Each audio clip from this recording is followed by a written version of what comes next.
Welcome sa Dries TV. Kung interesado ka sa ganitong news, huwag kalimutang isubscribe ang ating YouTube channel. Maraming salamat! Welcome back again sa ating YouTube channel mga kakimpaw, and sa update natin ito ang pag-uusapan natin ay tungkol sa mga importanteng kaganapan kina Kim and syempre kay Paula Avellino.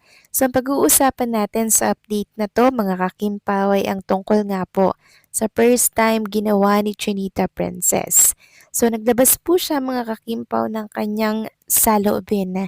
So gusto niya pong magsumbong mga kakimpaw dahil sa mga pasaanin po at nararamdaman niya sa kanya pong buhay.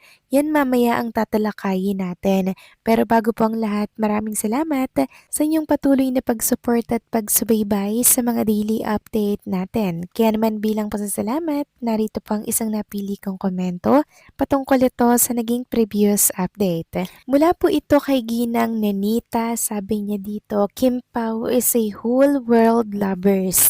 They are unique and love team na sinusuportahan ng fans, buong mundo at totoong nagmamahalan. At road to forever na sila.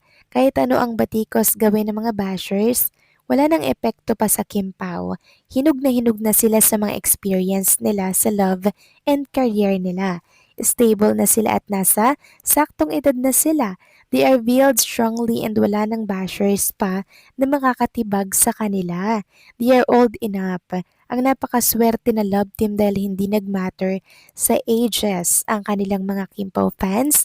Ang tinatanaw ng mga Kimpawlandia ay ang genuinely na pagmamahalan ng Kimpaw. The power of love ang priority ng mga Kimpawlandia, hindi ang mga edad nila, ang mahiwagang pag-ibig ng Kimpaw. Maraming salamat po sa inyong komento, Ginang Nenita, no? So yes, tama po kayo dyan. Kakaiba po kasi yung chemistry na ibinigay kay Kim and Paolo Avellino. Talagang very compatible talaga sila mga kakimpaw. Kaya yung mga bashers na gusto po talaga silang pabagsakin, siraan, wala na pong magagawa yan.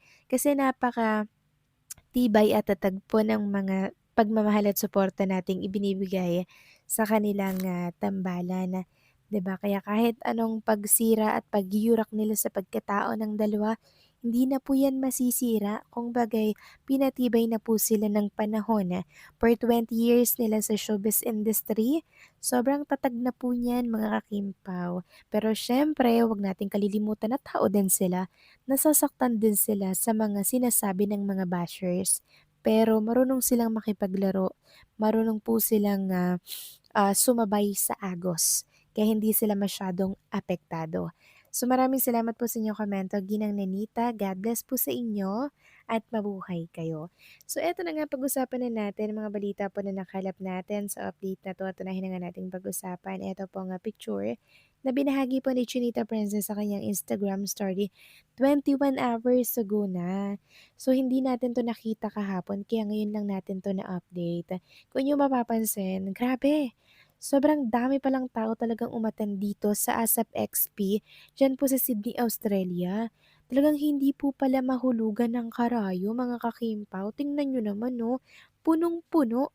Hindi mahulugan ng karayom. Grabe.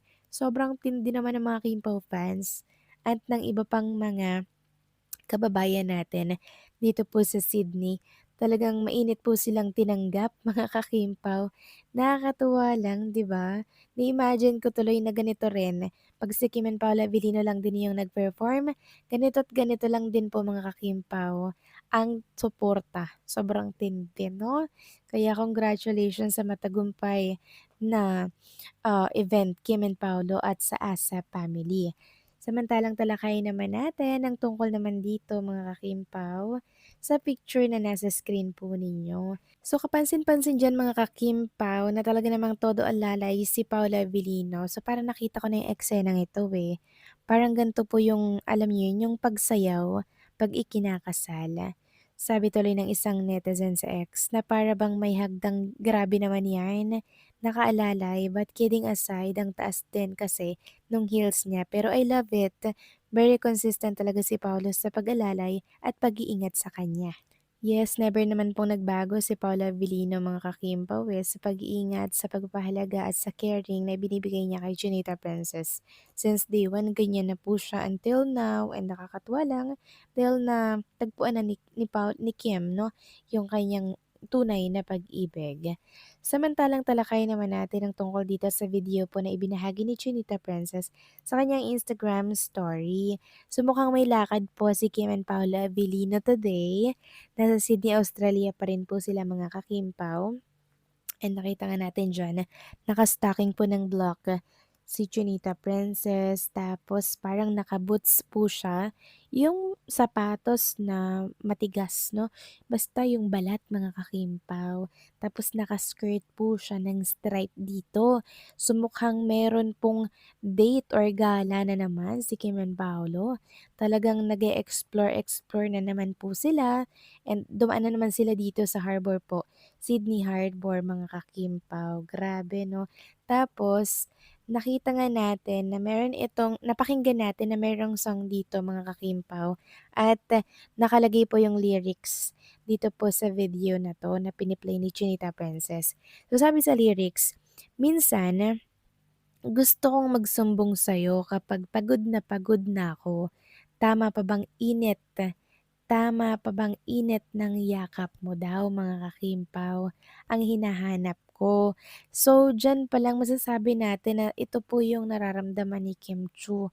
'Di ba, first time niya pong parang maglabas ng saloobin na gusto niyang magsumbong talaga sa mga nararamdaman niya, sa mga pasakit po sa buhay na pinagdadaanan niya. 'Di ba, lagi naman po siyang nagsusumbong kay Paula Avellino mga kakimpaw. Lagi nga po siyang ng mga kwento niya po ng mga nangyayari sa araw-araw, 'di ba? Si Paolo po yung taong handang makinig sa mga kwento, sa mga sinasabi ni Chinita Princess. Thankful tayo kasi si Paolo hindi po yan nasasawa, hindi po yan naririndi sa mga sinasabi ni Kim Chiu at yun po talaga yung nagustuhan ni Kim Chiu sa kanya, yung lalaking andiyan lagi para makinig po sa lahat ng kanyang mga kwento.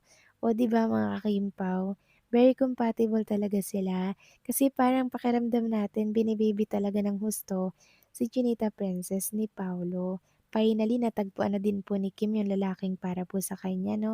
Ito po yung lalaking pinagdarasal natin para po sa kanya, yung lalaking mag-iingat sa kanya, hindi siya lolokohin, makikinig sa kanya mga problema, magbibigay po ng payo. Si Paula Abilino na po talaga yun.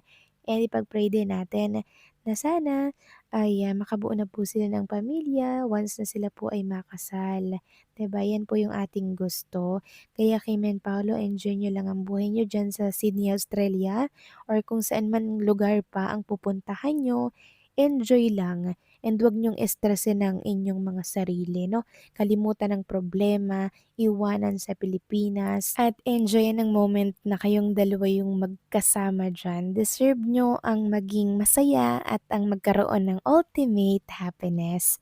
So paano mga kakimpaw, anong masasabi ninyo dito? Please comment down below at 'wag niyo pong kalilimutang i-like ang update na 'to.